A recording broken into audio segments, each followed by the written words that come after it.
As part of our latest podcast series to gather insights from executives across the International Islamic Trade Finance Corporation, we're pleased to be joined today by Abdihamid Abu, General Manager in Trade Finance at ITFC, who's here to tell us more about ITFC's COVID-19 recovery package for OIC member countries.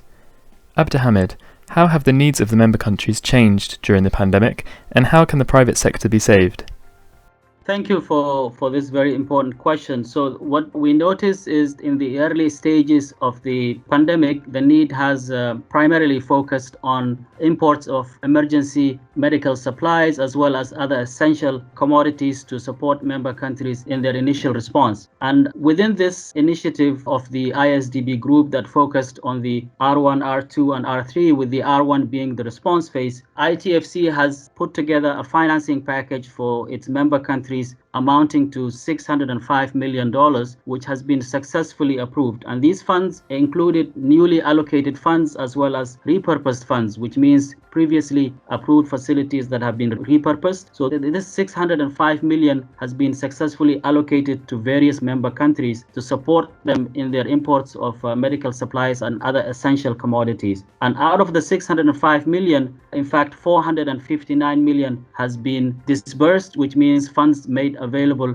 to member countries and already utilized. So considering this, the initial package response of ITFC has been quite successful in supporting member countries. And within that, the private sector also plays a crucial role, and private sector will also continue to play a crucial role in the coming phase of the recovery.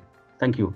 That's interesting, thank you. And perhaps you can shed more light on the key focus of ITFC in this recovery phase for member countries, and how perhaps trade financing needs are becoming more important. Thank you for this also very interesting question. So trade financing has been actually a key component of both in the response stage and also in the recovery stage. As we know, trade and trade activities are the backbone of economic growth in many member countries, and trading is very essential. So what we see is that in the recovery stage, it is becoming very apparent that access to finance is crucial, especially for the SMEs, which has been hard hit during the pandemic. And supporting the private sector is also crucial. So as I mentioned in my earlier discussion, in the IDB group, what has been termed as R1 and R2 and R3,